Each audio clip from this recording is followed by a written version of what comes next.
So, good morning, everyone. So, yesterday we started the chapter on amalgamation. Two or more than two companies amalgamate their business.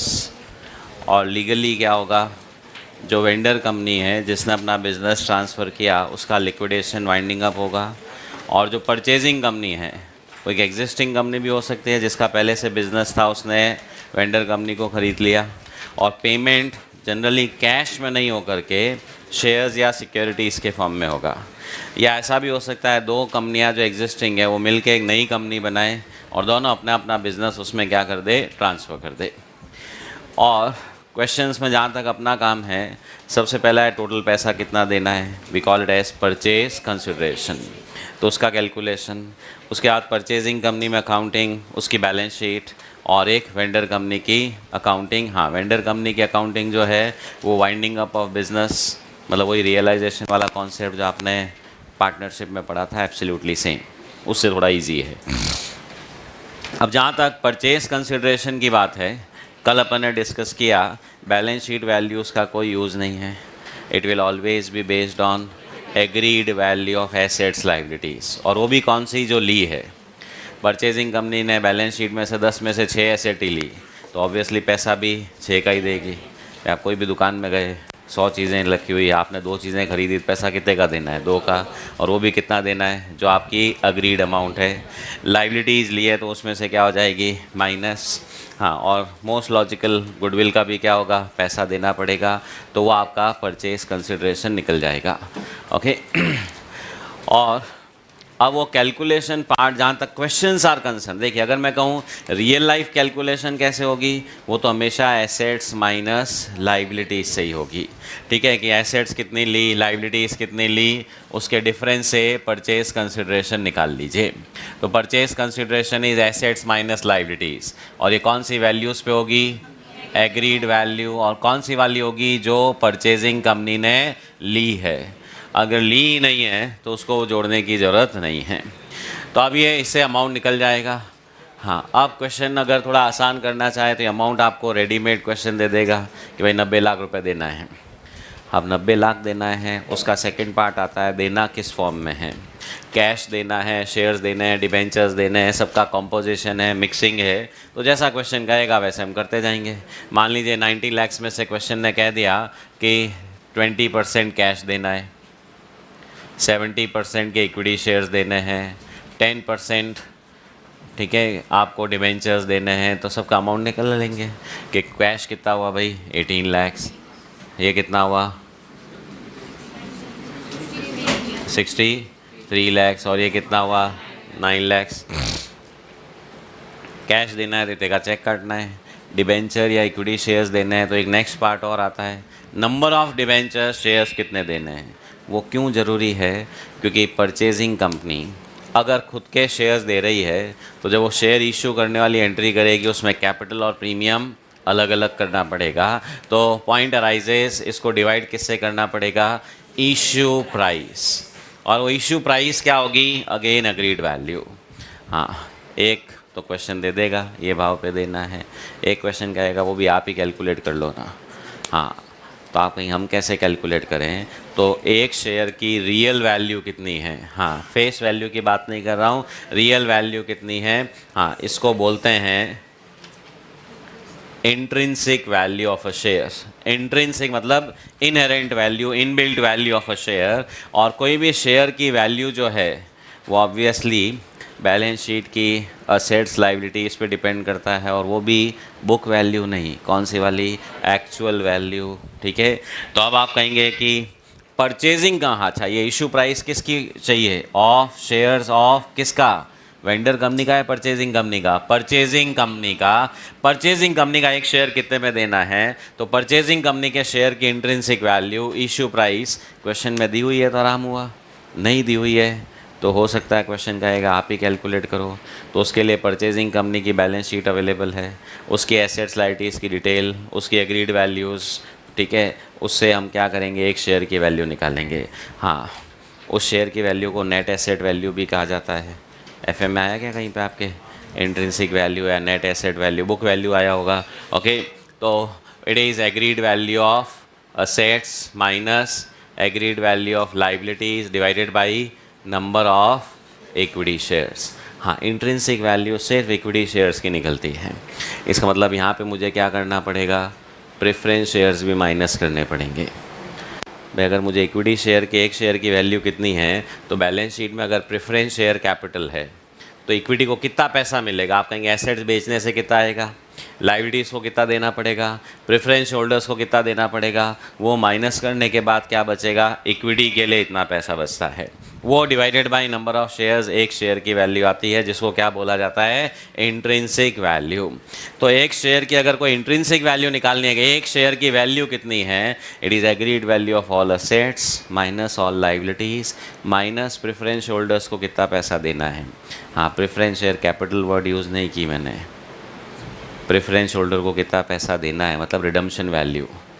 भाई आज ये preference share issue कर रखे हैं जिनका redemption 10% premium पे होना है, तो जब भी इनको पैसा चुकाना है कितना देना पड़ेगा, 10% प्रीमियम। तो वो पीछे जो बचेगा वो क्या जाएगा, इक्विटी होल्डर के लिए कितना पैसा बचेगा, और divided by number of equity share, एक शेयर की वैल्यू आ जाएगी। हाँ, we have to be very careful. Question ने कितनी मेहनत करने का कहा है, आपने पता चला यूँ ही फालतू में सब मेहनत कर ली, फिर पता चला क्वेश्चन ने दिया हुआ था कि 23 शेयर देने हैं, आपने कहा मेरे तो कुछ अलग आ रहे हैं, तो आपके अलग आए हुए काम तो आएंगे नहीं, क्वेश्चन ने जो कहा है वही देना पड़ेगा। तो इसीलिए कल अपन ने डिस्कस किया भी था कि जहाँ तक परचेज कंसिड्रेशन की इन्फॉर्मेशन है, सबसे ईजी वाला क्या है कि नंबर ऑफ़ शेयर्स कितने देने हैं, मान लीजिए ये सब 18 लाख कैश देना है, ये शेयर देना है, ये डिबेंचर देने, ये सब दे दे, ठीक है। तो आप कहेंगे बस इन तीनों की क्या करनी है, मुझे जोड़ लगानी है। अब वो नंबर ऑफ़ शेयर्स डिबेंचर्स क्या इशू करने हैं वो दिया हुआ होगा, और उसके दो तरीके हो सकते हैं, या तो एब्सोल्यूट टर्म्स में दे देगा कि भाई 50,000 शेयर इशू कर दो, या आपको क्या करेगा, रेशियो की टर्म्स में दे देगा, जैसे कल अपन ने किया था ना भाई, 10 शेयर के बदले में 18 शेयर दिए जाएं, वो रेशियो आपको दे देगा। तो अपन सीधा नंबर ऑफ़ शेयर्स कितने देने हैं वो निकाल लेंगे, उससे पीसी आ जाएगा। मतलब क्या क्या एसेट क्या क्या लाइबिलिटी ली, उससे अपने कोई लेना देना नहीं है ऐसे इजी वाले क्वेश्चंस में। भाई देखिए, आप शॉपिंग करके आए, कितने की शॉपिंग करके आए, उसको कैलकुलेट करने के दो तरीके होते हैं, या तो जो जो चीज़ें खरीदी उसकी जोड़ लगा लो, दूसरा आपने जो पेमेंट किया उसकी जोड़ लगा लो। हाँ जी, नहीं पर तरीके दो है ना भाई, बात तो एक ही है, वो बराबर है भाई, ऊपर जाने का रास्ता तो सबका एक ही है, पर तरीके खूब सारे होते हैं ना, ठीक है। पास होने का भी, ठीक है, ऑब्जेक्टिव एक ही है, पर तरीके तो अलग अलग होते हैं। कोई पढ़ के पास होता है, ठीक है, हैं, कोई साम दाम दन बेड़, कई तरह के लगते हैं ना भाई, बीकॉम की बात कर रहा हूँ मैं, ठीक है।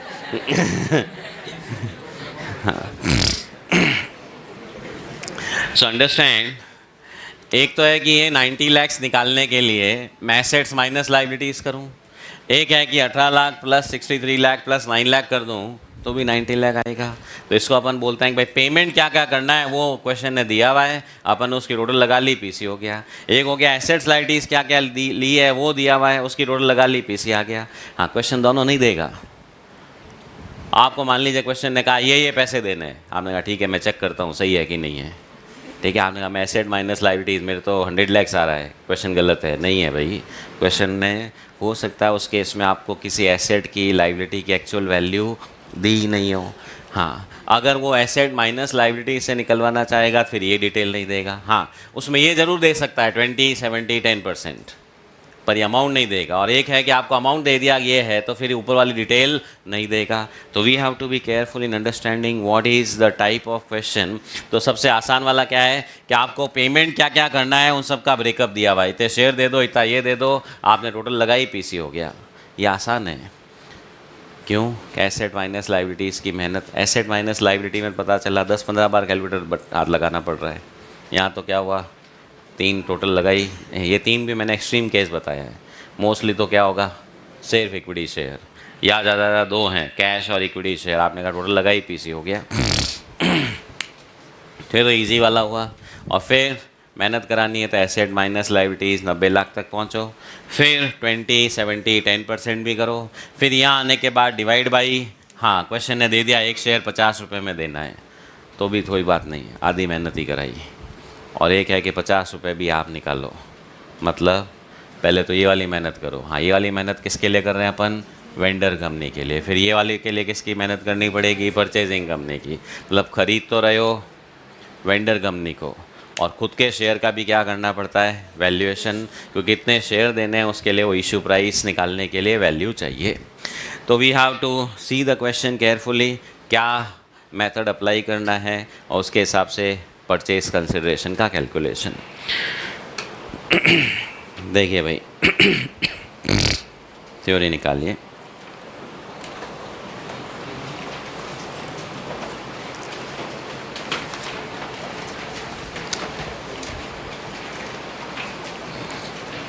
हम मीनिंग, पीसी, एडिंग बाद में पढ़ेंगे। Calculation of purchase consideration. The purchase consideration can be computed by following methods. पहला, लम सम मेथड। अब ये मेथड क्या है? Under this method the transferee company agrees to pay a lump sum और a fixed amount to shareholders of transferor company. मतलब question ने दिया हुआ 90 लाख रुपया देना है, क्लियर? तो अमाउंट दिया हुआ है, आपने कहा आराम हुआ, अपने को कोई जोड़ बाकी करने की ज़रूरत नहीं है, तो ये हुआ लमसम मेथड। हाँ, फिर है payment method. In this method amount to be paid by purchasing company in form of shares, debentures, cash is given in question. मतलब ये दिया हुआ है 18 लाख, 63 लाख, 9 लाख, तो अपना काम क्या है? बस इन तीनों की टोटल करनी है। Okay, the total of all such payments is purchase consideration. Such information में बी गिवन इन, अंडरलाइन करना, एब्सोल्यूट फॉर्म। एब्सोल्यूट का मतलब 63 लाख, 9 लाख, 18 लाख, इस तरह से, और इन form of a ratio of vendor company shares. आप कहें कैश को रेशियो में कैसे देंगे? क्यों नहीं दे सकते?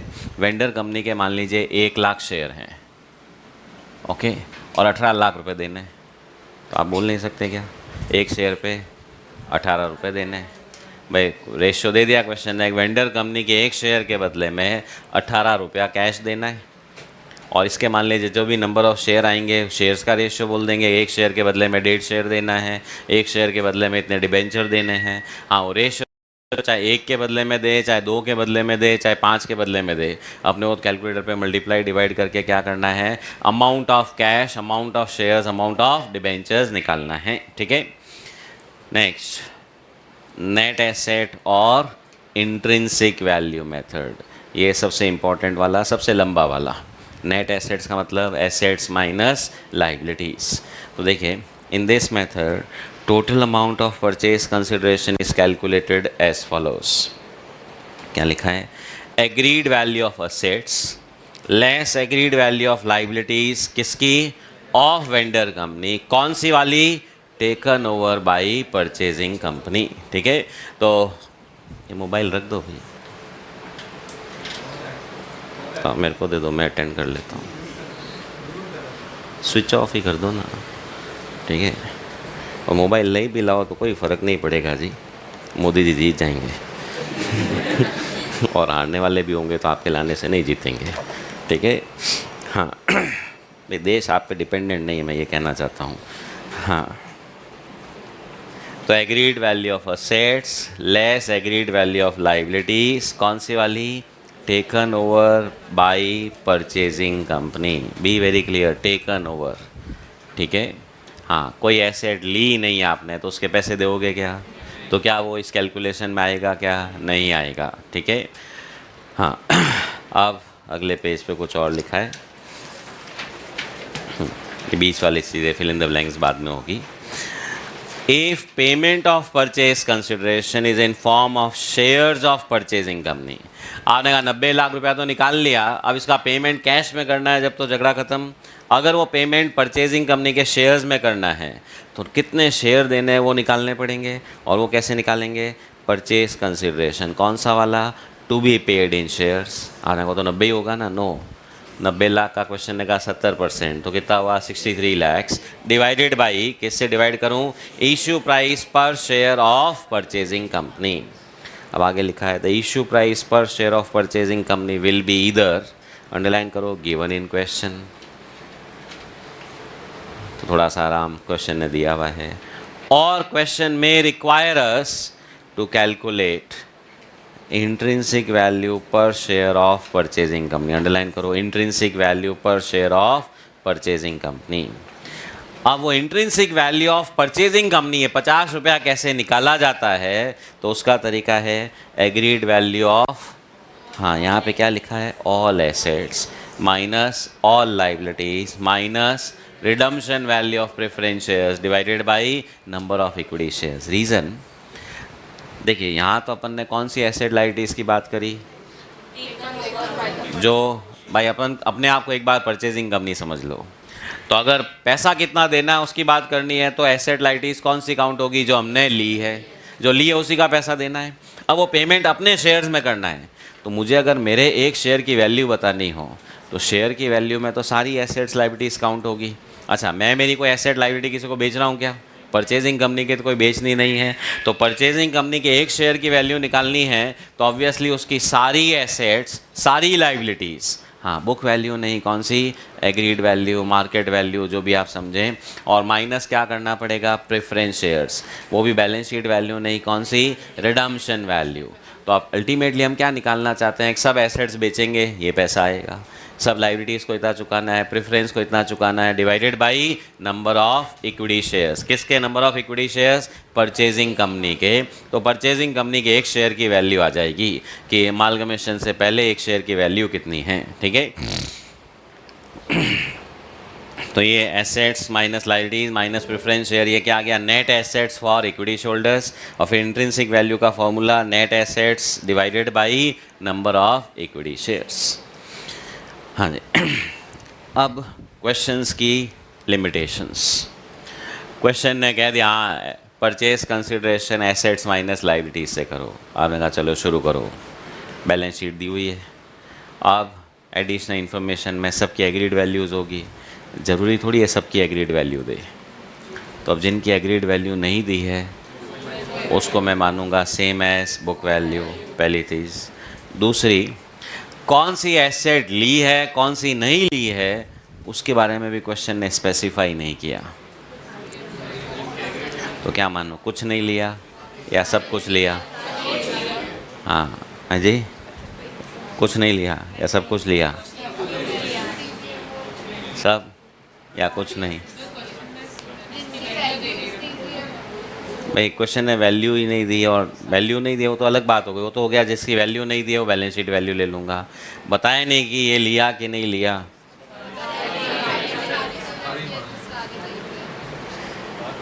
सबकी एग्रीड वैल्यू दी हुई है तो सारी लेंगे। 10 में से 6 की एग्रीड वैल्यू दी है, 4 की नहीं दी है, तो अभी अपन ने पहले कहा उनको बुक वैल्यू मान लेंगे, पर पॉइंट है कि उसको लेना है कि नहीं लेना है जी। अच्छा, किसी की भी एग्रीड वैल्यू नहीं दी हो तो कुछ नहीं लेना है। सिर्फ बिजनेस देखने के पैसे लगे हैं।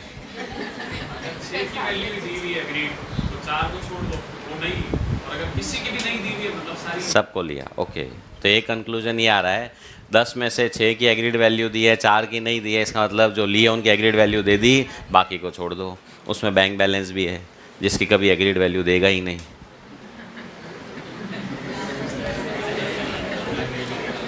भाई उसकी एग्रीड वैल्यू देनी ही नहीं होती ना, क्यों कि उसकी वैल्यू कभी चेंज हो ही नहीं सकती। नहीं भाई, वो 4 में एक बैंक भी तो है ना, अब क्या करना, बैंक को ले लो बाकी 3 को छोड़ दो, ऐसा ठीक है। है जी,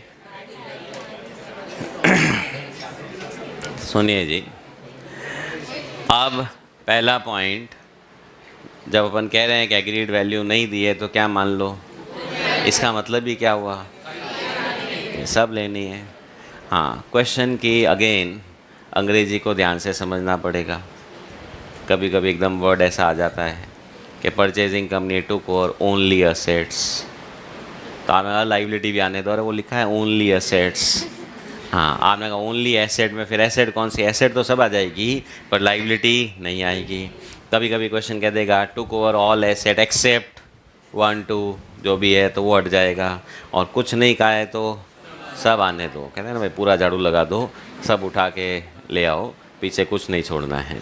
चलिए तो पीछे वाले पेज पे आइए वापस, जहाँ जगह थी ना, agreed value of asset minus agreed value of liabilities. Note number 1,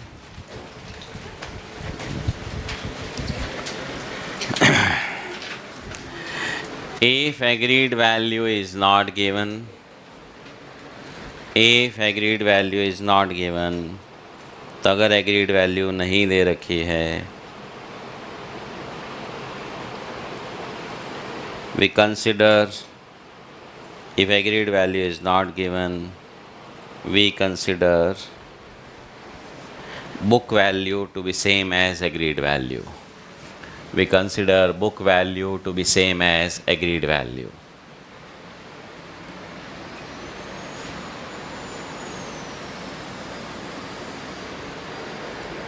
Note number 2,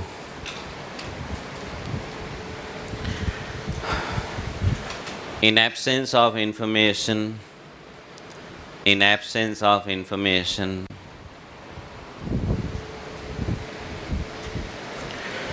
we assume all assets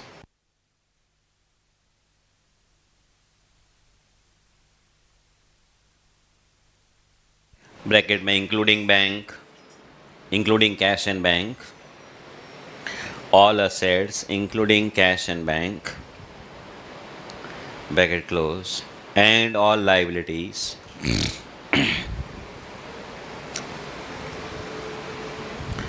have been taken over,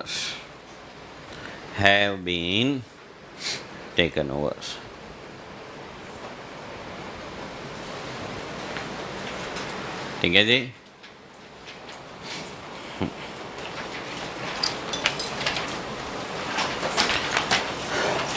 अब अपन कुछ क्वेश्चंस करेंगे सिर्फ ये मैथमेटिकल कैलकुलेशन का, परचेज कंसिडरेशन। रीज़न, अगर क्वेश्चन में आपने ये गलत कर दिया तो आगे एंट्रियाँ भी गलत होगी, बैलेंस शीट भी गलत बनेगी, मतलब सब कुछ पीसी पे डिपेंडेंट है। क्वेश्चन नंबर 1,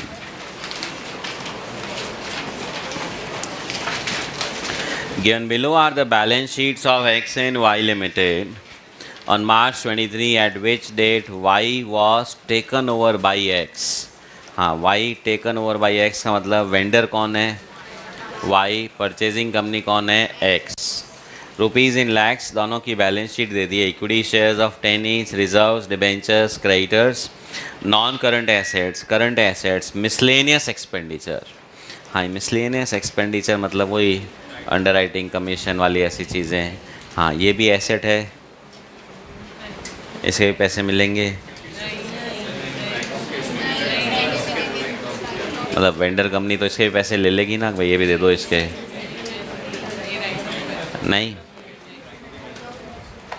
राइट ऑफ होगा नहीं होगा वो अपना चैप्टर नहीं है। अब इंटरनल रिकन्स्ट्रक्शन से बाहर आ जाओ आप, ठीक है। बात है कि ये बिकेगी कि नहीं बिकेगी, मतलब इसकी एग्रीड वैल्यू कुछ होगी या ज़ीरो होगी, बाय डिफ़ॉल्ट ज़ीरो, इसके कोई पैसे नहीं देगा। ये नहीं कि एसेट साइड में रखा हुआ है तो एसेट हो गई, ठीक है। Calculate purchase consideration in each of the following cases, case number 1 से लेके 9, मतलब एक ही क्वेश्चन में अलग अलग परमुटेशन कॉम्बिनेशंस बना करके आपसे पूछा गया है, ठीक है। हाँ, आपने को हर केस में हाँ, हर केस इंडिपेंडेंट है। हर केस में आपको ये ढूंढना है कि पेमेंट मेथड है, 3 मेथड पढ़े ना अपन ने, lump sum method, payment method, net assets. Lump sum में अमाउंट दिया हुआ 90 लाख रुपया देना है, पेमेंट में कितना शेयर कितना कैश है, या तो एब्सोल्यूट टर्म्स में दिया हुआ है या रेशियो में, और नेट एसेट्स में क्या होगा, एसेट माइनस लाइबिलिटीज़ निकाल के पहले तो टोटल अमाउंट निकालना पड़ेगा, उसके बाद आगे का काम और करना पड़ेगा, शेयर कितने देने हैं। मतलब नेट एसेट में दोनों तरफ का काम करना पड़ता है, पहले तो एसेट माइनस लाइबिलिटी करके अमाउंट निकालो, फिर शेयर कैश कितना देना है उसकी भी मेहनत करो। जबकि पेमेंट मेथड में क्या होता है, शेयर कैश कितना देना या तो दिया हुआ है या रेशियो दिया हुआ है, बस उससे कैलकुलेट करना है, मतलब आधा पार्ट आपका ख़त्म हो जाता है। चलिए case number 1, if X Limited agrees to take over only the non-current assets of Y, मतलब सिर्फ एक नॉन करंट लेना है, इसका मतलब बाकी कुछ नहीं लेना है, and to discharge the purchase consideration. Discharge का मतलब to pay the purchase consideration by issuing equity shares of 10 each. हाँ, पेमेंट में उन्होंने कहा हम शेयर देंगे of 10 each at a premium of 45। तो परचेजिंग कंपनी अपने शेयर देगी, फेस वैल्यू 10 रुपया, प्रीमियम 45 रुपया, मतलब इशू प्राइस 55 रुपये इशू प्राइस दी हुई है।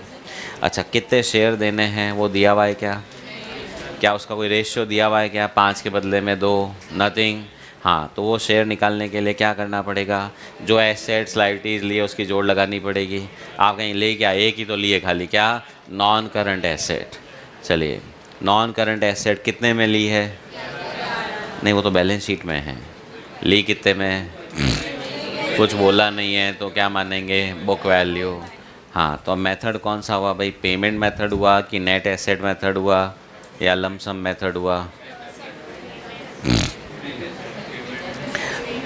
लमसम में दिया हुआ होता है कितने पैसे देने हैं, पेमेंट में कितने शेयर कैश देना है वो दिया हुआ होता है, नेट एसेट्स में अपने को जोड़ लगानी होती है। तो यहाँ पे तो एसेट माइनस लाइबिलिटीज़, हाँ वो अलग बात, आपने कहा एक ही ले रहे हैं ना, बट अमाउंट कितना देना है वो तो एसेट्स की वैल्यू से डिटरमाइन होगा, यानी कि नेट एसेट मेथड हुआ। शुरू करिए। Case 1, calculation of purchase consideration. Calculation of purchase consideration. हाँ, ब्रैकेट में लिख लीजिएगा कौन सा मेथड है? Net asset method.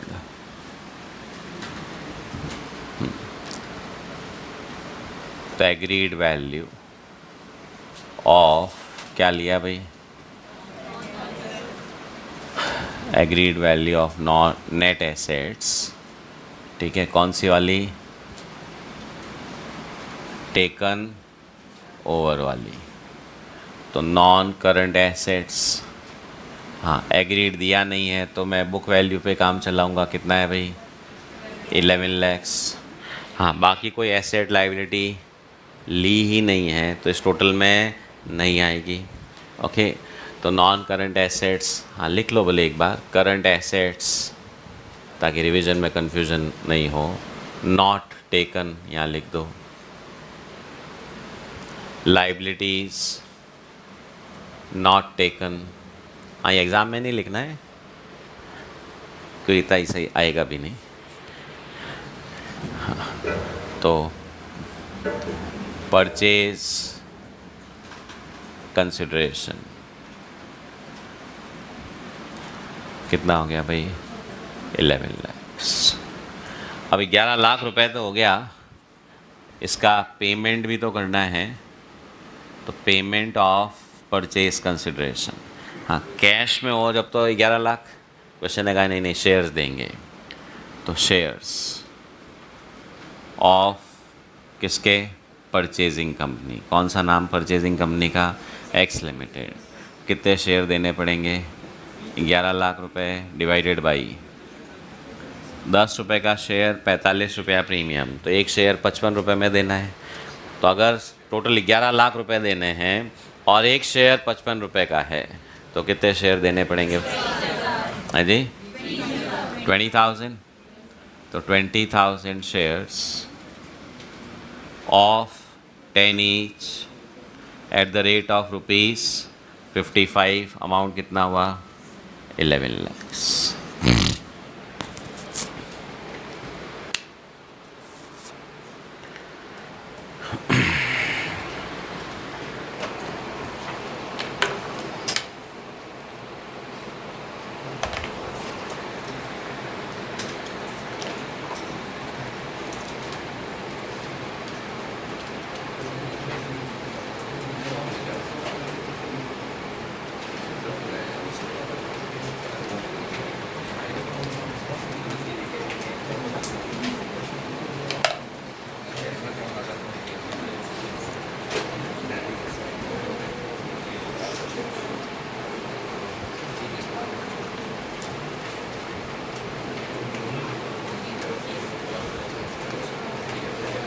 हाँ जी, हो गया यहाँ तक। अब देखिए, ये क्वेश्चन अगर पेमेंट मेथड से बनाना हो एग्जामिनर को तो ये मेहनत नहीं करा कि वो आपको दे देगा। 20,000 शेयर देने 55 रुपये की रेट पे, तो अपने सीधा 20,000 इंटू 55 किया, अमाउंट आ गया 11 लाख। मतलब फिर अपने को सिर्फ इतना ही कैलकुलेशन करना पड़ेगा, ये करने की ज़रूरत नहीं है। और आसान करना हो तो सीधा ही मतलब हाँ सॉरी थोड़ा और मॉडिफाई करना हो तो 20,000 शेयर देने हैं। अच्छा, वाई लिमिटेड वेंडर कंपनी की शेयर कैपिटल कितनी है?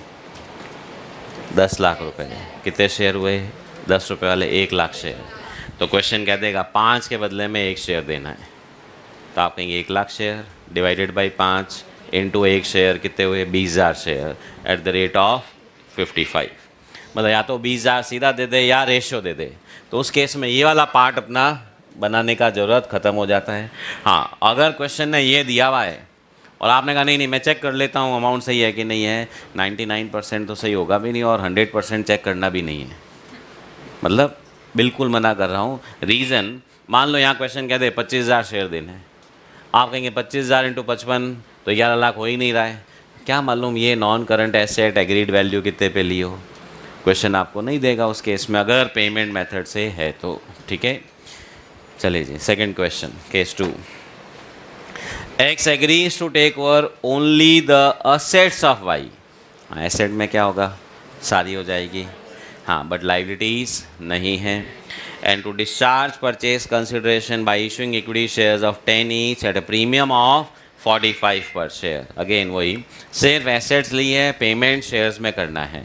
हाँ, शेयर कितने देने हैं वो दिया हुआ है क्या? हर क्वेश्चन में पहले ये देखना है शेयर कितने देने हैं, क्या वो रेडीमेड अवेलेबल है, क्या वो रेशियो से निकल सकता है? नहीं, इस मतलब पेमेंट मेथड नहीं है। कौन सा हो गया? वापस से net asset, asset minus liability करेंगे तब यहाँ तक पहुँचेंगे, फिर ये वाला कैलकुलेशन होगा। तो शुरू करिए केस 2। हाँ, अगेन एग्रीड वैल्यू नहीं दी है तो बैलेंस शीट वैल्यू से ही काम चलाएंगे। हाँ, नॉन करंट एसेट कितने की? 11 लैक्स। हाँ, करंट एसेट कितने की है? 465। हाँ, लायबिलिटी ली नहीं है, कितना हो गया? 15,65,000।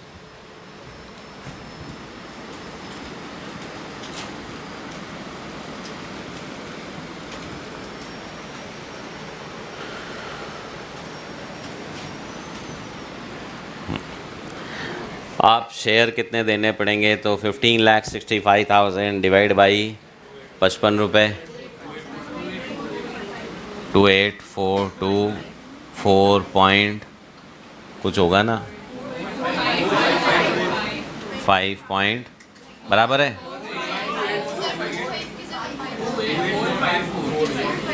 45.54 और आ रहा है। हाँ, 0.54 मतलब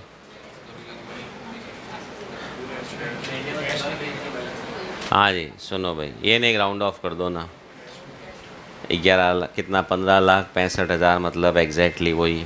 अच्छा, अपने इंडिया में फ्रैक्शनल शेयर्स अभी तक तो है नहीं, तो अब क्या करेगी कंपनी? इतने तो दे देगी शेयर्स और 0.54 जो फ्रैक्शन है उसका कह देगी तो आप कैश ले लो, जो होता है ना छोटे पैसे। ठीक है, तो ये एक बार तो ये लिख लीजिए, तो यहाँ पे लिखेंगे that is 28,454 shares at the rate of ₹55। Calculator पे करिए भाई, 15,64,970 रुपीज़। तो देखिए 15,65,000 देना है, 15,64,970 अगर शेयर्स में दे दिया, कैश कितना देना पड़ेगा? 30 रुपये। हाँ, आप कहेंगे 30.54 का 30 रुपया होता है क्या? देखिए आप 0.54 इंटू 10 रुपये से मत देखना, 0.54 एक शेयर 55 रुपये का है, तो 0.54 शेयर की वैल्यू, हाँ कैलकुलेटर पे कभी भी 30 नहीं आएगी। रीज़न 0.54 एग्जैक्ट थोड़ी था। हाँ, अपने को देने 30 रुपये है, क्यों जोड़ इससे क्या होनी चाहिए? मैच होनी चाहिए। अगली लाइन में कैश ब्रैकेट में किसके लिए? फ्रैक्शन के लिए। कैलकुलेशन में भले ही लिख दीजिए 0.54 शेयर इंटू 55, पर कैलकुलेटर पे अप्लाई नहीं करना है। ठीक है, लिखना 30 रुपये ही है, तो 15,65,000। तो अगर नंबर ऑफ शेयर्स में फ्रैक्शन आया तो उसको हम क्या करेंगे? कैश में दे देंगे। सिर्फ फ्रैक्शन वाला पार्ट। हाँ, कोई क्वेश्चन कह दे शेयर 100 के मल्टीपल में देने हैं, तो अगर 28,454.54 आया तो 28,400 तो दे देंगे शेयर्स में, और 54.54 का क्या करेंगे, कैश दे देंगे। थाउजेंड्स के मल्टीपल में देना है तो 28,000 शेयर दे देंगे, और 554.54 का क्या करेंगे, कैश दे देंगे। ठीक है। चलिए case number 3।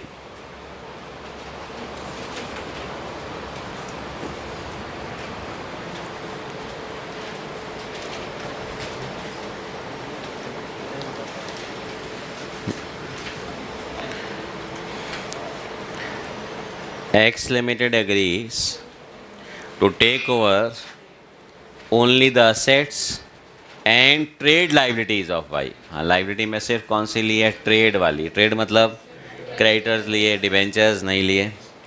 And discharge purchase consideration bye issuing equity shares of 10 each, 8 paid up at a premium of 47। हाँ, शेयर 10 वाला है बट पेड अप 8 प्लस 47। हाँ, कितना हुआ भाई? हाँ, पहले वाले 55 और इस 55 में क्या फ़र्क है? वो फुली पेड वाला था, ये पार्टली पेड है। फिर 2 रुपये कंपनी की जब इच्छा होगी कॉल मंगवाएगी, कोई नहीं देगा तो फोर फीचर। हाँ, तो शेयर तो इशू प्राइस 55 ही है, पहले वाले 55 फुली पेड था, ये 55 पार्टली पेड है। आप कहेंगे फिर 2 रुपये देंगे बाद में, तो यहाँ पे 57 से डिवाइड नहीं करें। देखिए 2 रुपये वो कैश दे करके फुली पेड कराएगा, तो इस एसेट के बदले में वो 2 रुपये एडजस्ट नहीं होगा, उसके तो अलग से कैश देने पड़ेंगे, वो बात का मैटर है। अभी कितना वैल्यू दे रहे हैं, 55 रुपीज़। शुरू करिए केस 3। हाँ, मेथड कौन सा है भाई? नेट एसेट ही है वापस। ठीक है। हाँ, एग्रीड वैल्यूज़ अभी भी दी नहीं है।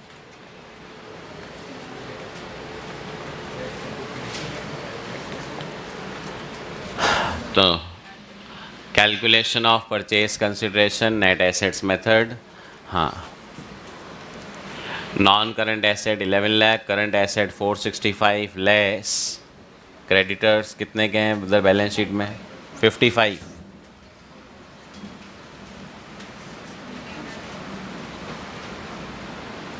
तो ये हो गया 15,10,000।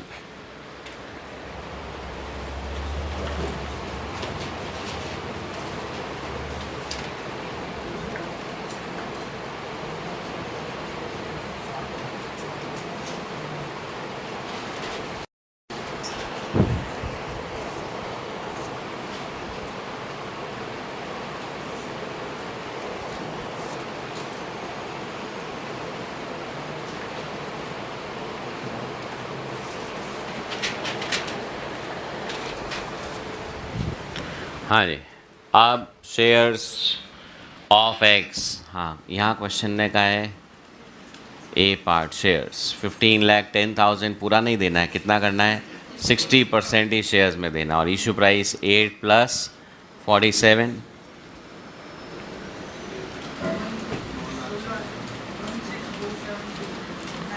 One six 16,472.72। तो यानी कि 16,472 शेयर्स हो जाएंगे एट द रेट ऑफ 55।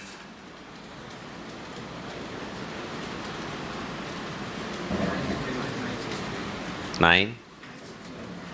हाँ, अच्छा, वैसे तो 60% शेयर्स में देना था, तो 60% होता है 9,06,000 रुपये, पर अपन 9,05,960 ही दे पाएँ, वही 40 पैसे फ्रैक्शन आ रहा है। हाँ, बी पार्ट कैश। कैश में भी दो हैं, एक तो 40% ऑफ परचेज कंसिडरेशन। हाँ, वो कितना हुआ भाई? 6,04,000। फिर एक फ्रैक्शन वाला 0.72 शेयर इंटू 55 रुपये। हाँ, देने तो 40 रुपये ध्यान ही है। रीज़न, इन सब की जोड़ आपकी कितनी होनी चाहिए? 15,10,000।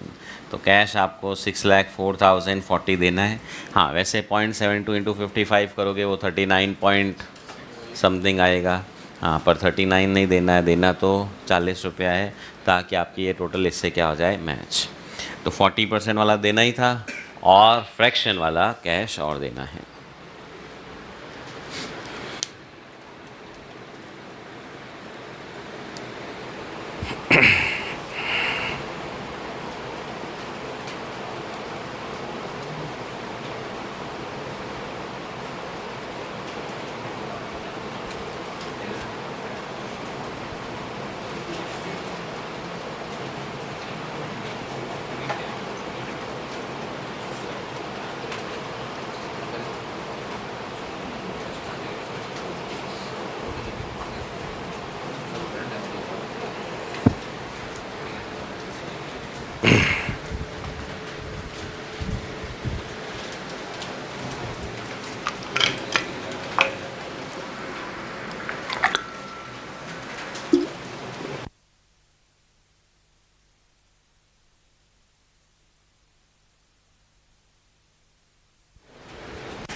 Yes, finished. हाँ जी, कोई डाउट्स किसी को समझ में आ रहा है?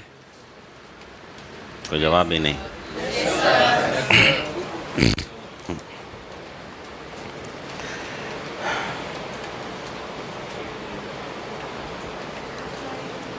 Case number 4।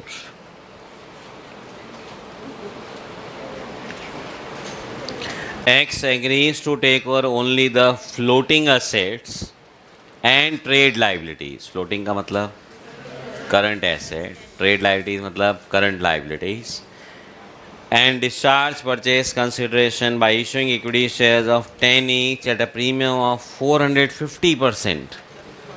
450 क्या प्रीमियम? 450 प्लस 10, 460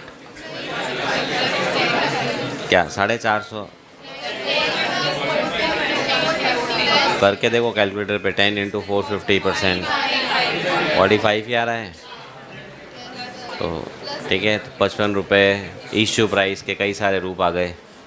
कहीं 10 प्लस 45 था, कहीं 8 प्लस 47 था, यहाँ 10 प्लस 450% है। घूम फिर के वही 55 रुपये। शुरू करिए। हाँ, मेथड कौन सा है भाई? नेट एसेट ही है अभी भी। Calculation of purchase consideration, net assets method. हाँ, एग्रीड वैल्यू दी नहीं है किसी की। अच्छा, इस बार सिर्फ क्या क्या लिया है? करंट एसेट और क्रेडिटर्स। तो ये आपका पीसी हो गया कितना? 4,10,000 रुपये।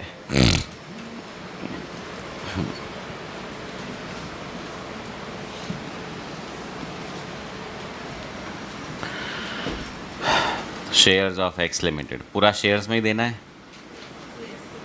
10 प्लस 450%,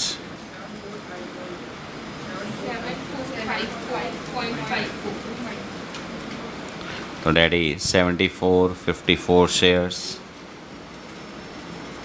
एंड कैश फ्रैक्शन के लिए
Next, case number 5.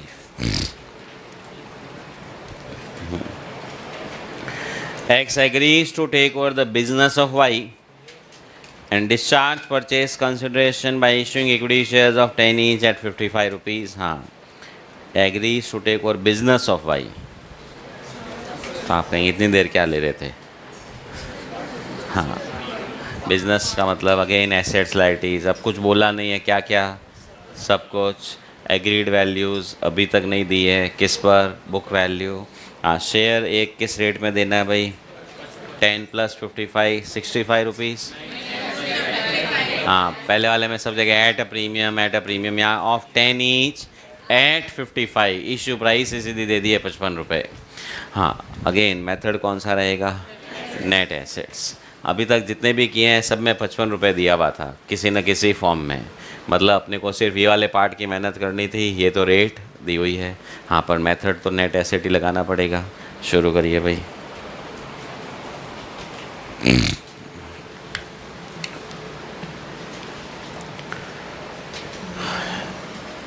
11 लाख की तो नॉन करंट एसेट,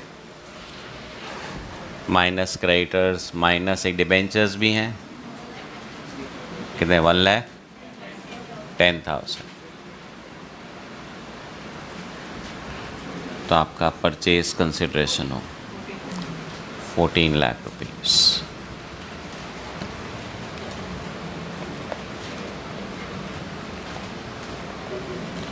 हाँ, नाउ पेमेंट में शेयर्स देने 14 लाख डिवाइडेड बाई 55,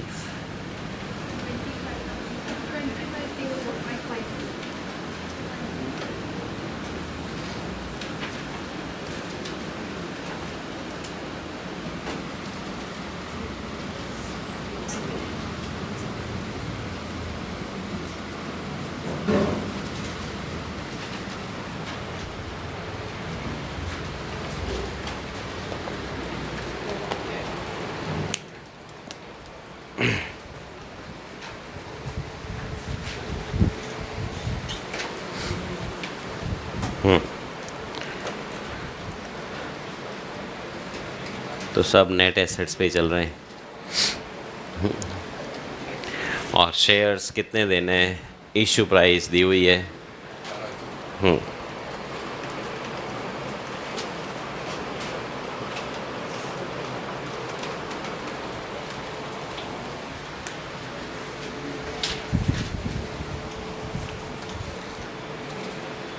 हाँ, कंप्लीट हो गया भाई।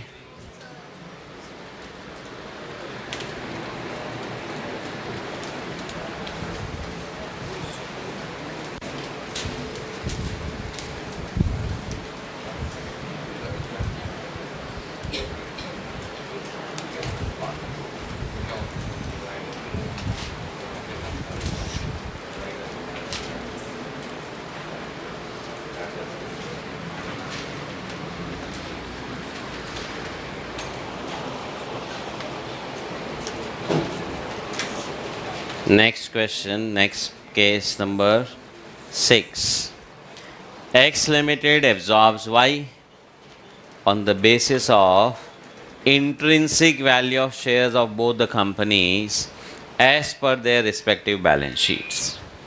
हाँ, क्या क्या लिया है, नहीं लिया, कुछ बोला नहीं है, तो सब कुछ लिया है। तो आपने कहा फिर तो यही हो गया 14 लाख रुपए।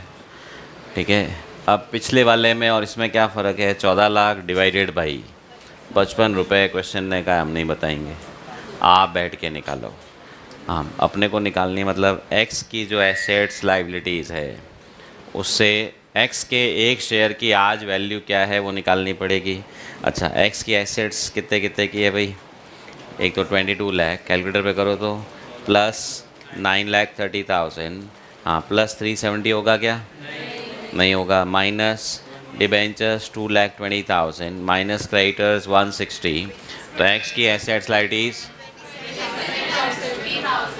हाँ मतलब एक्स को अगर बंद करें तो शेल्डर के इतने पैसे मिलने हैं, शेल्डर्स की नेट एसेट्स इतनी हैं, और एक्स के कितने शेयर हैं भाई, 5 लाख रुपए दिया हुआ, मतलब 50,000 शेयर हैं, तो एक्स के एक शेयर की वैल्यू, हाँ वो पहले वाले सब में दी हुई थी, यहाँ अपन ने निकाली, कोइंसिडेंटली वही आई, जो ही नहीं आप हमेशा निकालोगे सेम ही आएगी। हाँ, तो अब 55 रुपये की रेट भी मुझे निकालनी है, 14 लाख भी मुझे निकालना है, और 14 लाख तो चलो ये हो गया, 55 रुपये की रेट के लिए ये 27,50,000 चाहिएगा, फिर डिवाइड बाई 50,000 करूँगा जब जा कर के आएगा। मतलब जो कैलकुलेशन अभी तक अपन वाई के लिए कर रहे थे वही कैलकुलेशन एक्स के लिए भी करनी पड़ेगी। तो अब जब दोनों की करनी है तो 2 बार कौन करेगा, आई नहीं, ये तो कैलकुलेटर पे करके कर लेंगे, नो, वर्किंग नोट तो दोनों के चाहिए। तो अपन अब क्या करेंगे, y के साथ साथ एक कॉलम और किसका बना लेंगे, x का। y का तो किसके लिए बना रहे हैं, पीसी निकालने के लिए, x का किसके लिए बना रहे हैं, एक शेयर की इश्यू प्राइस इंट्रिंसिक वैल्यू निकालने के लिए। तो शुरू करिए, calculation of purchase consideration and intrinsic value.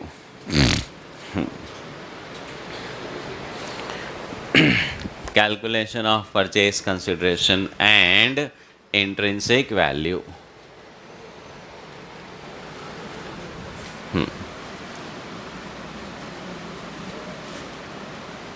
तो एक तो एक्स लिमिटेड और एक वाई लिमिटेड।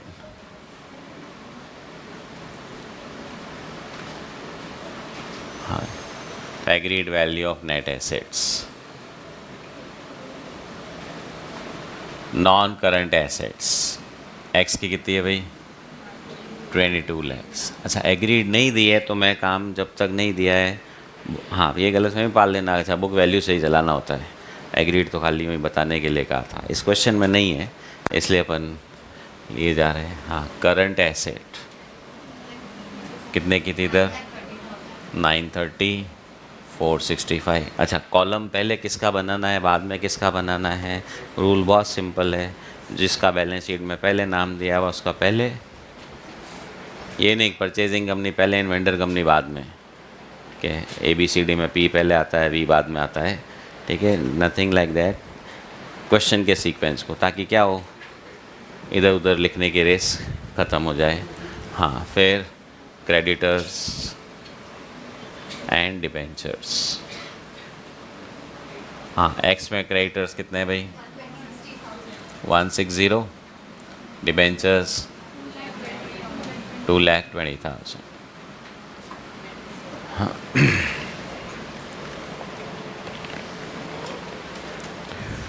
तो ये हो गया आपका 27,50,000। हाँ इसको मैं बोल सकता हूँ नेट एसेट्स ऑब्लिक, भाई ये वाला तो नेट एसेट्स और ये क्या है PCB है, divided by number of equity shares.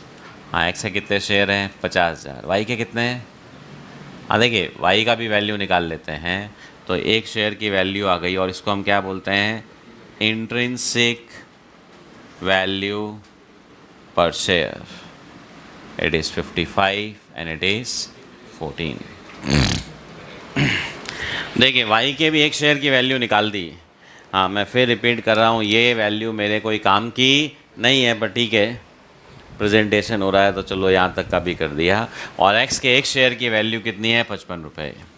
देखिए वाई का तो मुझे कौन सा अमाउंट चाहिए 14 लैक्स, ये चाहिए 55, तो दिस डिवाइडेड बाय दिस करके नंबर ऑफ़ शेयर आ जाएंगे। हाँ ये मत कर देना 14 लाख डिवाइडेड बाय 14 करके नंबर ऑफ़ शेयर निकाल लो। एसेट्स इसकी शेयर इसका है, तो एसेट्स की वैल्यू इसकी काम आएगी, शेयर की इश्यू प्राइस इसकी काम आएगी। हाँ जी अब आगे का part payment of purchase consideration, shares of X limited that is 14 lakhs divided by 55, वही अभी जो निकाला था अपन ने कितना 25,454.54 shares, that is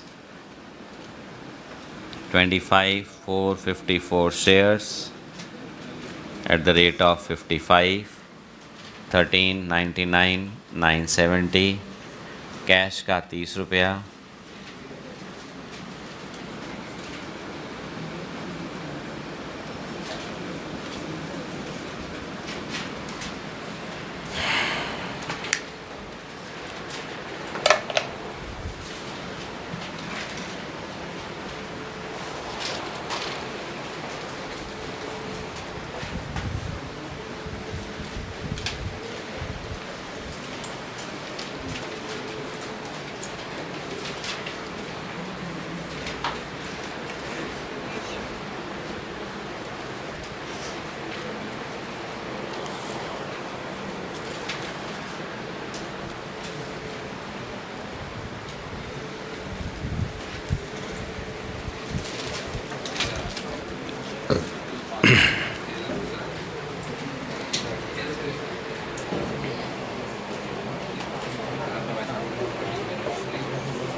हाँ जी हो गया।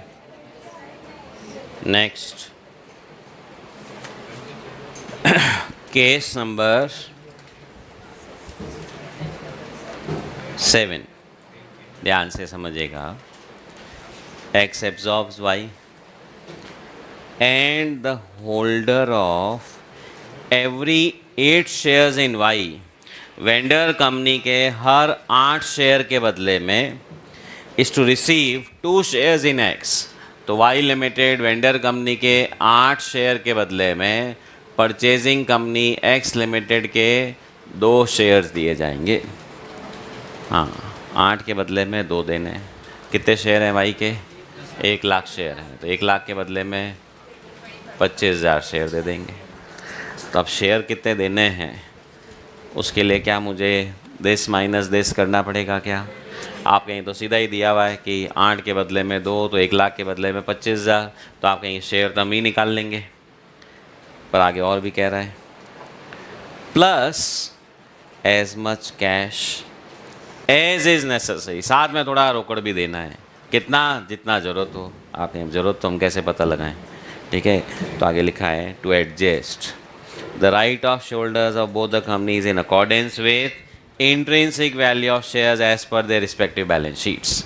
हाँ, शेयर के साथ साथ कैश भी देना है, और कैश इतना दे दीजिएगा कि इनकी इंट्रिंसिक वैल्यू के हिसाब से हिसाब किताब हो जाए। अच्छा, तो इंट्रिंसिक वैल्यू के हिसाब से इसको कितने पैसे मिलने चाहिए? 14 लाख रुपए। तो आप कहेंगे चलो 14 लाख देने हैं। शेयर में तो हम कितने दे रहे हैं भाई? 25,000 शेयर ही दे रहे हैं। अच्छा, एक शेयर कितने का है? क्वेश्चन ने नहीं दिया हुआ है, ये नहीं कि तो निकाला था ना। हाँ, आप कहेंगे इसमें भी वापस यही करो, तो एक शेयर कितने का है? 55 रुपये का। तो 55 रुपये के हिसाब से 25,000 शेयर का 12 लाख 13,75,000 ही हुआ। तो आप कहेंगे अरे कितने पैसे कम पड़ रहे हैं? 25,000 कैश। समझ लो, 25,454 शेयर आ रहे थे। आप शेयर अगर 25,000 ही कर दोगे तो ये समझ लो ना, फ्रैक्शन जो है वो 454 वाला हो गया। तो यहाँ पे कुछ ऐसा ही हो गया कि इतना कैश भी देना है। सुन लो भाई, अगर क्वेश्चन ये कह के चुप हो जाता 8 के बदले में 2 शेयर देने हैं फुल स्टॉप, तो ये नहीं रुको, कैश तो मैं दूंगा ही। क्यों? अपन क्वेश्चन आगे बोलता ही नहीं इंट्रिंसिक वैल्यू ये वो, तो मैं फिर इसको किस में ले जाता? Payment method. यहाँ पे आप कहेंगे पेमेंट मेथड ही तो है कि इसके बदले में इतने शेयर देने हैं, पर साथ में क्वेश्चन ने क्या कह दिया? कैश आप निकालो, और उसके लिए वापस किस पे जाना पड़ेगा? नेट एसेट्स, तब जाकर के कैश निकलेगा। तो समझिए, टोटल में से कुछ पेमेंट दे दिया, रिमेनिंग अगर मुझे निकालना है और वो निकालने के लिए नेट एसेट चाहिएगी, तो मेथड तो नेट एसेट ही हुआ। और क्वेश्चन कहते था 8 के बदले में 2 शेयर फुल स्टॉप, बस और कुछ नहीं, तो मेरा पीसी 13,75,000 ही हो जाता। फिर मैं 25,000 कैश नहीं देता। रीज़न मुझे क्या मालूम कौन सी एसेट की वैल्यू चेंज है। हो सकता है अमाउंट हम तो निकाल रहे हैं 14, क्वेश्चन को कह रहा है कि मेरे को तो 13,75 ही देना है, जितना देना है उतना ही होगा। तो शुरू करिए। Calculation of purchase consideration bracket में नेट एसेट्स मेथड। हाँ, अच्छा, ये वाला मैं वापस क्यों बनाऊँ? अभी बनाया हुआ ही है, तो लिख लीजिए intrinsic value same as case number 6। हाँ, intrinsic value same as case number 6। अब पेमेंट ऑफ परचेज कंसिडरेशन, बस ये वाला बनाएंगे।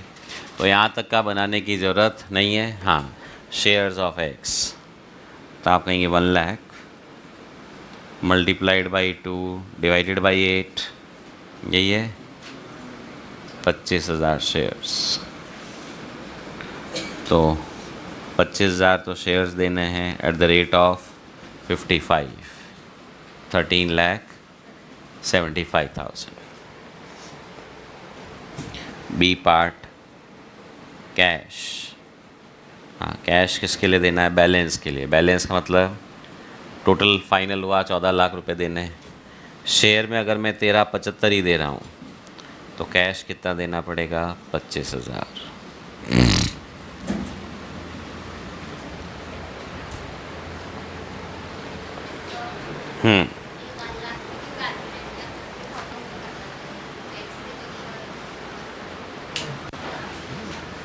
वाई के 8 शेयर के बदले में एक्स के 2 देने हैं। देने किसको हैं? वाई को देने हैं। तो वाई के कितने शेयर हैं? इसके बदले में ही तो देने हैं ना। तो 1 लाख के बदले में कितने होंगे, तो 8 के बदले में 2 देने हैं, तो 1 लाख के बदले में कितने होंगे, तो 1 लाख इंटू 2 डिवाइडेड बाई 8। ठीक है,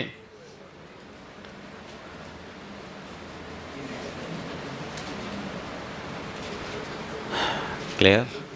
अच्छा वैसे भी देखिए, एक्स का एक शेयर 55 रुपये की वैल्यू का है, वाई का खाली 14 रुपये का है, तो एक के बदले में कोई एक मिलेगा क्या, 14 के बदले में 55 तो कोई चांस ही नहीं है।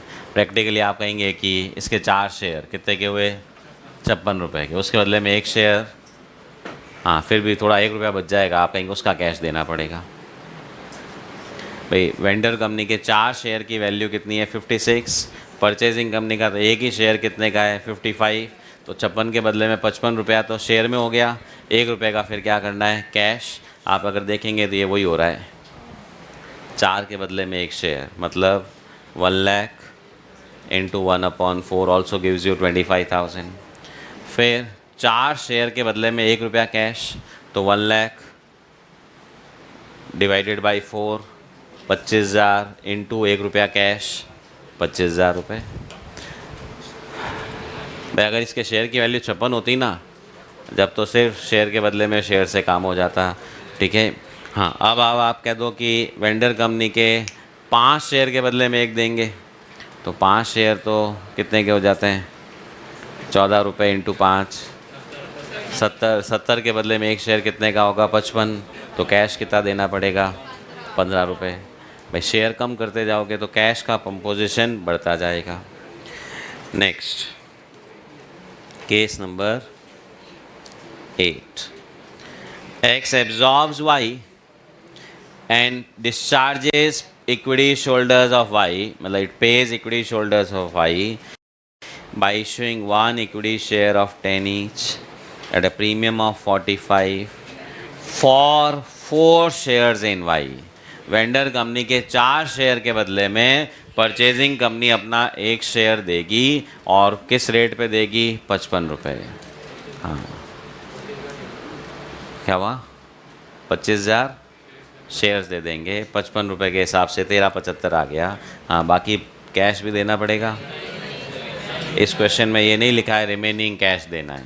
आप कहेंगे बस यहाँ ख़त्म हुआ, अच्छा इसके लिए मेहनत करूँ क्या मैं, ये आप 14 लाख निकाल भी लोगे, देने तो 1375 ही है, मतलब ये मेथड अब नेट एसेट्स नहीं, कौन सा हुआ, पेमेंट। और पेमेंट में भी एब्सोल्यूट दे देता है, एक तो आसान होता है 25,000 शेयर देने हैं, यहाँ वो नहीं दे करके बोल दिया 4 के बदले में 1, मतलब रेशियो दे दिया। तो शुरू करो, calculation of purchase consideration, bracket में पेमेंट मेथड, हाँ इस बार नेट एसेट्स नहीं है, पेमेंट, पेमेंट होते ही ये वाली कैलकुलेशन करनी ही नहीं, और सीधा यहाँ पर शेयर्स, हाँ क्या करना है भाई, 4 के बदले में 1 देना है, तो 1 lakh into 1/4, 25,000 share eight the rate of 55, 1375 हुआ। हाँ फिर आप कहीं कैश भी देना है क्या, क्वेश्चन ने कुछ नहीं कहा है, तो बस ये मेरा पीसी हो गया। तो आप देख लीजिए टाइम कितना कम लगता है, तो इसलिए पेमेंट मेथड आएगा, क्वेश्चन फटाफट होगा। नेट एसेट्स में जोड़ बाकी ज़्यादा करनी पड़ेगी।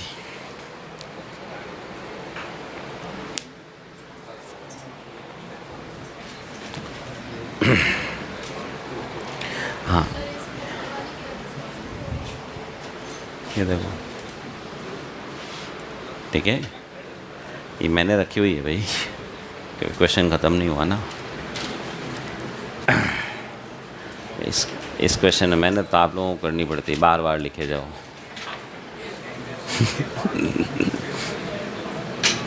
फिर भी मैंने आपसे ज़्यादा लिखा है जी भाई, 26 साल इंटू नंबर ऑफ बैचेस। ठीक है, कोई रिकॉर्ड ब्रेक करना चाहे तो आपकी इच्छा है। हाँ ठीक है, क्या हुआ, ब्रेक करना है, अच्छा। Next case number 9। हाँ आप केस नंबर 9 पे ध्यान दीजिए। तो अभी तक अपन ने 8 केस किए, उसमें से 7 में तो नेट एसेट्स पेमेंट मेथड था ही नहीं, सिर्फ अभी वाले में पेमेंट मेथड आया। पेमेंट मेथड का एक फॉर्म और सुन लो। क्वेश्चन ऐसा भी कह सकता है 4 शेयर के बदले में परचेजिंग कंपनी का 1 शेयर देना है प्लस 1 रुपया कैश भी देना है, तो भी वो 1 रुपया कैश कैलकुलेट करने के लिए 14 लाख की ज़रूरत नहीं है। आप कहेंगे कि 1 lakh share divided by 4 into 1 रुपया 25,000 वैसे ही निकल जाएगा। मतलब पेमेंट मेथड में कितने शेयर के बदले में कितने शेयर कितना कैश देना है वो क्वेश्चन सब कुछ दे देगा, तो उसके लिए अपने को इसकी ज़रूरत नहीं रहेगी। मतलब ये वाला पार्ट तो कभी पेमेंट मेथड में बनेगा ही नहीं। हाँ, पर जहाँ क्वेश्चन ने कह दिया 4 के बदले में 1 शेयर देना है, कैश आप बताना। अब आप बताना मतलब वापस कहाँ जाना पड़ेगा, नेट एसेट्स। दोनों कितना देना है दे दे, तो फिर कौन सा होगा, पेमेंट मेथड। अब last case number 9। X agrees to take over only the assets of Y and discharge purchase consideration to the extent of 1/4 in cash, ठीक है, तो 1/4 तो cash and the balance in form of equity shares of 10 each at 55 each। हाँ, तो 1/4 तो क्या करना है, कैश में देना है, बाकी का इक्विटी शेयर। मतलब 1/4 कैश है तो 3/4 क्या हो गया, इक्विटी शेयर। हाँ, इक्विटी शेयर कितने देने हैं, कैश कितना देना है, हाँ वो तो दिया नहीं है। मतलब भाई रेशो तो दिया नहीं है ना, कितने शेयर के बदले में इतना। हाँ, क्या लिखा है, take over only the assets of Y. वापस वही आप कहेंगे एसेट्स की जोड़ लगा लो, 75-25 कर लेंगे। पर आगे एक लाइन और लिखी है, an equity share in Y is valued at the rate of 55। Y limited vendor company के 1 शेयर की आज वैल्यू 15 रुपये है। अच्छा, अपने तो 14, अच्छा 55 रुपये तो दिया हुआ है क्वेश्चन ने, इशू प्राइस तो दी हुई है ना, तो ये वाली तो कैलकुलेशन नहीं है। हाँ, पर अपन ये निकाल रहे हैं तो 14 ही आ रही है। क्वेश्चन कह रहा है नहीं नहीं 15 है। अच्छा, सब कुछ लेना है क्या, क्वेश्चन कह रहा है सिर्फ 2 एसेट ही लेनी है, तो बस इसकी सीधी सीधी जोड़ लगा दूँ। हाँ, पर क्वेश्चन कह रहा है नहीं ये 15 रुपया है, इसका क्या यूज़ है। नंबर ऑफ शेयर्स,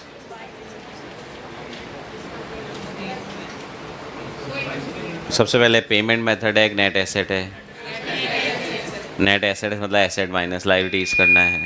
अच्छा, ली 2 ही एसेट है, इन दोनों की एग्रीड वैल्यू नहीं दी है तो किससे काम चलाएंगे, बुक वैल्यू। ठीक है, तो आप कहेंगे बस इन दोनों की जोड़ लगा लीजिए, तो अपन ने पहले भी तो किया ही था। 1565, 1/4 कैश, 3/4 शेयर्स। शेयर्स में निकाल लेंगे, फ्रैक्शन आएगा तो कैश और दे देंगे। हाँ, बट द पॉइंट इज ये इंट्रिंसिक वैल्यू दी हुई है, 1 शेयर की 15 रुपये है, इसका क्या यूज़, कोई यूज़ नहीं है। अच्छा, अपन निकाल रहे हैं तो 14 ही आ रही है, क्वेश्चन कह रहा है नहीं 15 है। इसका मतलब इनकी बुक वैल्यू और एग्रीड वैल्यू में कहीं ना कहीं फ़र्क होगा। अब अगर मैं रिवर्स चलूँ, 1 शेयर 15 रुपये का है, 1 लाख शेयर हैं, एसेट माइनस लायबिलिटीज़ 15 लाख की है। ठीक है, अब 15 लाख का मतलब 1 लाख ज़्यादा है। हाँ, या तो एसेट 1 लाख ज़्यादा है या लायबिलिटी 1 लाख कम है, तो क्या मानूँ, लायबिलिटी कम है या एसेट ज़्यादा है, या दोनों 50-50 कर दूँ। एसेट 1.5 लाख ज़्यादा, लायबिलिटी 50,000 ज़्यादा है जी। अच्छा, मैंने ये नहीं ली है, मैंने तो ली तो ये 2 ही हैं, पर ये 2 लेनी कौन सी वैल्यू पे होती है, एग्रीड वैल्यू। अब पॉइंट एग्रीड वैल्यू क्वेश्चन ने सीधी सीधे तो दी नहीं है, पर ये दे दिया सब मिला करके एग्रीड वैल्यू 15 लाख है। इसका मतलब 1 लाख कुछ ना कुछ ज़्यादा है, या तो सॉरी एसेट ज़्यादा है या 1 लाख से लायबिलिटी कम है। तो क्या ज़्यादा लॉजिकल है, लायबिलिटीज़ कम है, मतलब क्रेडिटर वेडिटर को पैसे नहीं देने हैं, या एसेट की वैल्यू ज़्यादा है इसलिए, इसका मतलब एसेट की वैल्यू 1 लाख ज़्यादा होगी, इसका मतलब पैसे 1565 नहीं 16,65,000 होगा। तो समझिए agreed value of assets taken over, सीधा सीधा नहीं दे करके क्या कह दिया कि रिवर्स जाओ और फिर ढूंढो।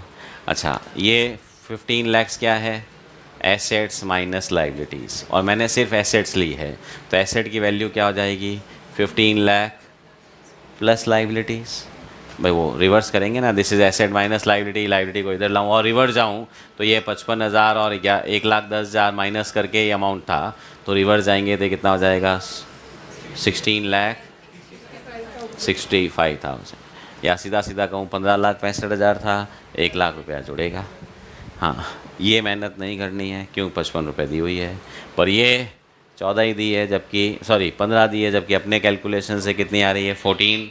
तो इसका मतलब बुक वैल्यू नहीं, एग्रीड वैल्यू कुछ अलग है। तो शुरू करो।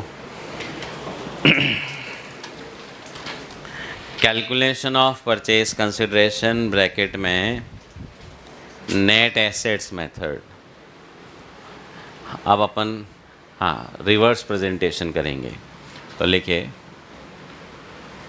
Intrinsic value per share of Y limited कितना है भाई 15। Number of equity shares of Y limited कितना है 1,00,000। तो ये agreed value of net assets. देखिए इंट्रिंसिक वैल्यू का मतलब क्या होता है, एसेट्स माइनस लाइबिलिटीज़। तो agreed value of net assets of Y limited, net assets का मतलब असेट्स माइनस लाइबिलिटीज़, ये कितने की हो गई 15,00,000। अब अगर मैं इसमें लाइबिलिटीज़ जोड़ दूँ, add back liabilities of Y limited, हाँ दो हैं, क्रेडिटर्स और डिबेंचर्स, 55,000 और 1,10,000, तो ये हो गया है 1,65,000। हाँ जी, तो लाइबिलिटीज़ मैंने ऐड कर दी है। तो देखिए एसेट माइनस लाइबिलिटी 15,00,000 की है, लाइबिलिटी जोड़ता हूँ तो ये क्या आ जाएगा, एसेट्स कितने की 16,65,000। तो ये हो गया agreed value of only assets, हाँ जो हमने ली है, और इसका मतलब ये क्या हो गया पीसी। तो देखिए हम रिवर्स चल रहे हैं, एसेट माइनस लाइबिलिटी निकाला और मुझे सिर्फ एसेट की वैल्यू चाहिए, तो लाइबिलिटी वापस से ऐड करी, तो एसेट जो ली है उनकी बैलेंस शीट वैल्यू नहीं, कौन सी वैल्यू आ गई, अग्रीड वैल्यू। क्लियर। तो देखिए इजी क्वेश्चन तो क्या होता है, क्वेश्चन खुद ही कह देता है नॉन करंट एसेट की वैल्यू 11,00,000 नहीं 12,00,000 है, करंट एसेट वही वैल्यू है, तो अपन 16,65 तक पहुंच जाते हैं। क्वेश्चन ने कहा नहीं एसेट माइनस लाइबिलिटी, एक शेयर इतने का है, तो रिवर्स चल के अपन एसेट्स की वैल्यू तक पहुँचे हैं। हाँ हमने ली सिर्फ एसेट है, इसलिए पैसा ज़्यादा देना पड़ेगा। हाँ लाइबिलिटी भी लेते तो पैसा कितना देना पड़ता, 15,00,000। हाँ एसेट दोनों लिए तो 16,65,000। अब आ जाएगा आगे पेमेंट ऑफ परचेज कंसिडरेशन। हाँ ए पार्ट, हाँ कभी भी पहले कैश मत निकाल लेगा, भले आप कहेंगे पहले लिखा ना 1/4 कैश, वो कर लेते हैं, पहले शेयर दो, उसका फ्रैक्शन होगा तो वो भी क्या होगा कैश में जाएगा। तो शेयर्स ऑफ एक्स लिमिटेड, हाँ 16,65,000, 3/4 है ना, डिवाइडेड बाई 55 रुपये,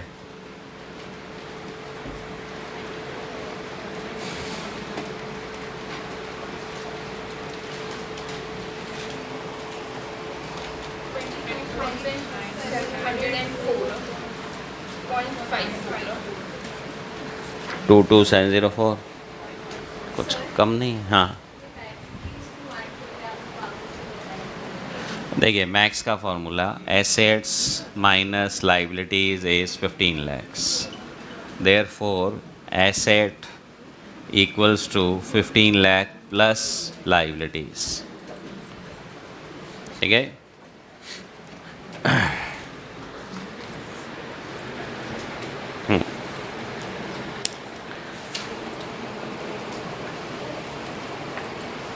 देखिए अगर आप लाइबिलिटी लेते हो तो पीसी कम होता है, क्यों, क्या उतना पैसा वेंडर को कम देना है क्योंकि आप दोगे। अब लाइबिलिटी नहीं लोगे तो वेंडर को ज़्यादा पैसे देने पड़ेंगे, सिर्फ एसेट ले रहे हो।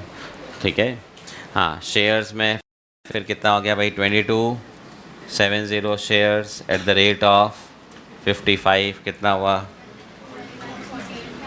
12,720। हाँ, टोटल पेमेंट 16,65,000 करना है। तो बी पार्ट कैश, कैश में दो पार्ट हैं, 16,65,000 का 1/4 और फ्रैक्शन 0.54 इंटू 55 का 30 रुपया, 416 250, तो 416 280।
हाँ जी, हो गया।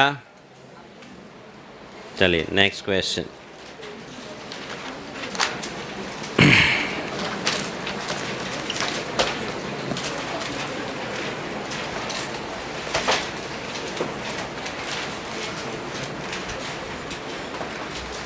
Question number 2।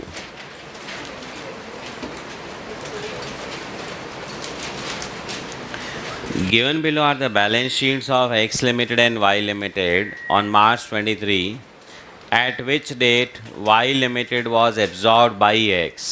तो Y कौन है? Vendor company. X कौन है? Purchasing company. अब ये rupees in lakhs, equity shares, penal account, debentures, creditors, bills payable, fixed assets, investment, stock, debtors, bank, BR, preliminary expense. आप कहीं बैलेंस शीट में ये क्या कर रहा है? फाइनल अकाउंट्स में तो हमने सीखा था, पेनल में जाएगा, क्वेश्चन कुछ भी हो सकता है। हाँ, अब जब हम वापस से एक्स की बैलेंस शीट बनाएंगे, इस चैप्टर की बात कर रहा हूँ, तो आप कहेंगे प्रिलिमिनरी एक्सपेंस तो एसेट साइड में आ ही नहीं सकता, तो क्या करें भाई? अब इसका रिजर्व सरप्लस में से माइनस। याद आ गया भाई? ठीक है। Additional information, investments of X and Y are considered worth 359 and 495 respectively. Investments question ने कहा है बैलेंस शीट में जो वैल्यू है और एक्चुअल वैल्यू है जो अलग है। हाँ, अपने इस चैप्टर में कौन सी वैल्यू काम आएगी? एक्चुअल वाली वैल्यू। आपने खाली इन्वेस्टमेंट का बोला है, बाकी का कुछ बोला ही नहीं, तो बाकी सब book value. Case number A, if purchase consideration is discharged by issue of equity shares of 10 each at a premium of 50 पर शेयर। तो पीसी निकालना है और पेमेंट कह दिया है इक्विटी शेयर देंगे 10 रुपये वाला 50 रुपये की रेट में। इशू प्राइस 60 हो गई। हाँ, इशू प्राइस तो दी हुई है, पर शेयर कितने देने हैं वो दिया हुआ है क्या? शेयर नहीं दिए हुए तो क्या करना पड़ेगा? Net assets. किसकी निकालूं? दोनों की निकालूं या सिर्फ वाई की? एक्स की कब निकालता? अगर इशू प्राइस से 60 रुपये नहीं दे रखा होता, मैं एक्स की भी कैलकुलेट करता और वाई की भी कैलकुलेट करता, पर यहाँ पर सिर्फ वाई की एसेट्स माइनस लायबिलिटीज अमाउंट आ जाएगा, डिवाइड बाई 60 करेंगे, शेयर्स आ जाएंगे। Case B, purchase consideration is discharge. चलिए पहले केस ए कर लेते हैं, शुरू करिए। Calculation of purchase consideration, bracket में कौन सा मेथड? Net assets. हाँ, थोड़ी इससे अब जोड़ बाकी ज़्यादा करनी पड़ेगी।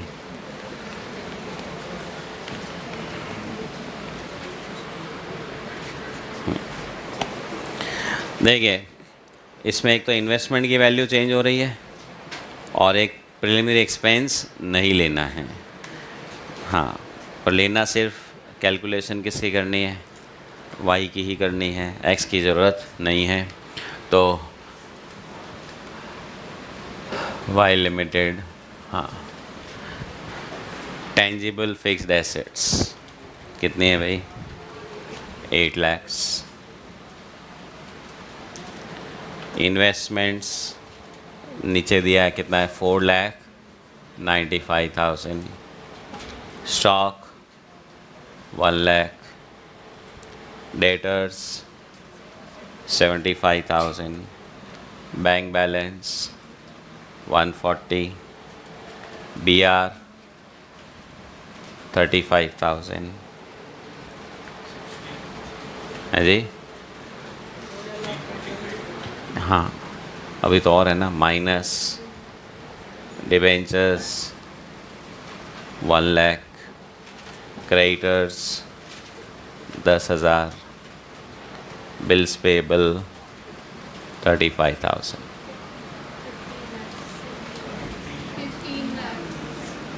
15 लाख रुपीस। तो अपने आ गया भाई 15 लाख रुपए देने पड़ेंगे। अच्छा क्या क्या लिया है नहीं लिया है कुछ बोला नहीं है, तो सब कुछ काउंट करना ही है। हाँ वैसे क्वेश्चन में आप कह दो बस एग्रीड वैल्यू एक की दी है वही लेंगे, वो नहीं चलेगा भाई, ठीक है। हाँ आप payment of purchase consideration shares of X limited, हाँ 15 lakh rupees divided by 60 rupees कितने हो गए भाई? 25,000 shares of x eight the rate of 60, 15 lakhs।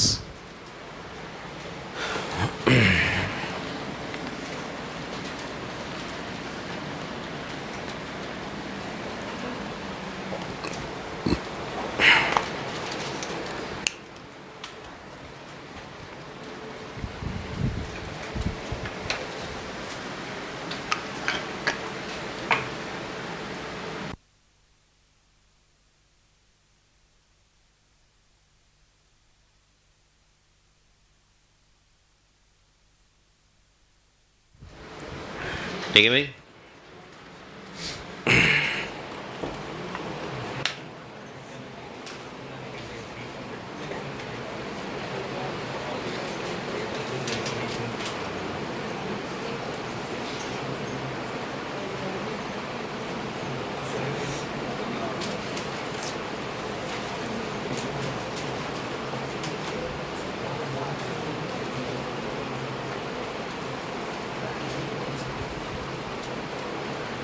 Next case number B में क्या लिखा है?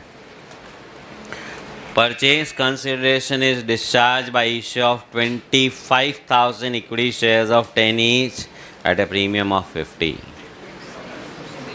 हमें सेम ही तो है, पर समझो ये दिया हुआ है 25,000 शेयर 60 रुपीस, तो इसका मतलब ये मेहनत नहीं करनी है, ये भी कुछ नहीं करना है, बस सीधा ये लिखना है। कौन सा मेथड हुआ? Payment method, case B.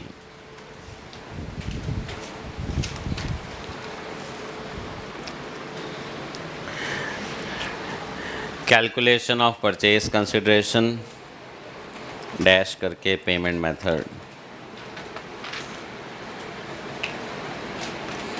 तो लिखो शेयर्स ऑफ एक्स लिमिटेड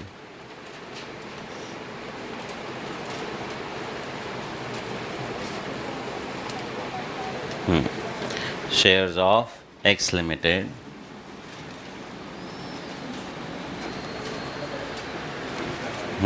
कितने देने हैं भाई? 25,000 shares of 10 each at the rate of 60 rupees।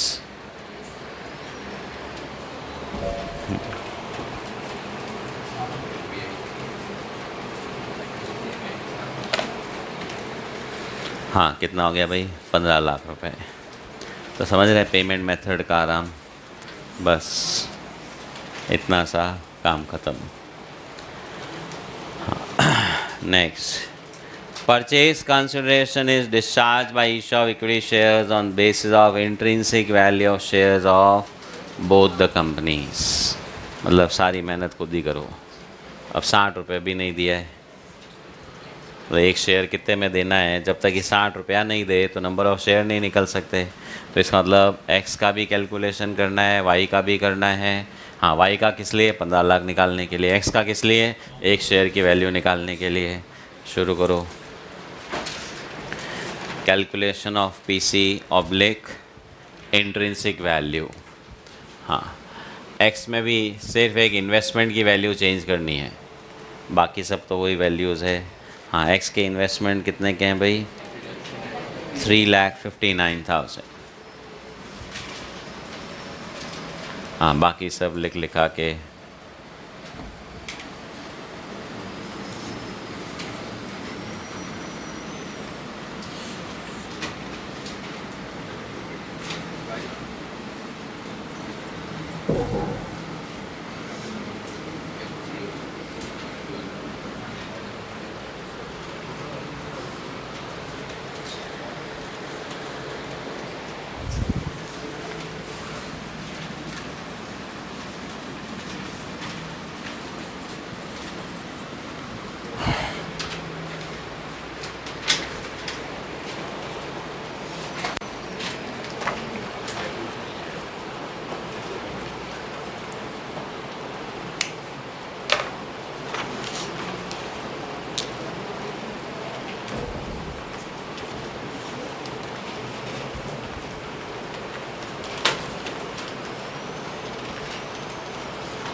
कितना है भाई?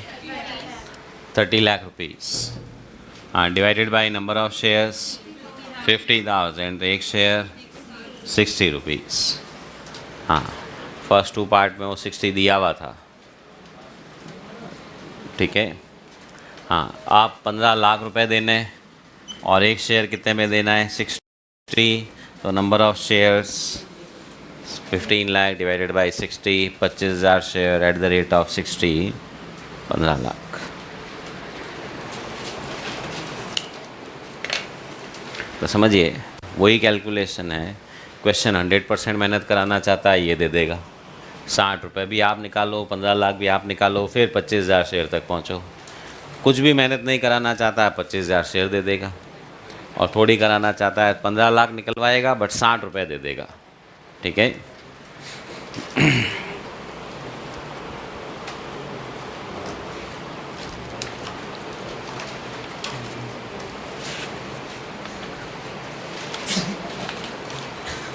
चले जा, इतना ही करेंगे। होमवर्क लिख लो।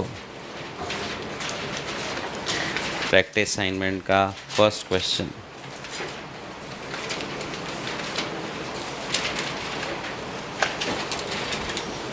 ठीक है।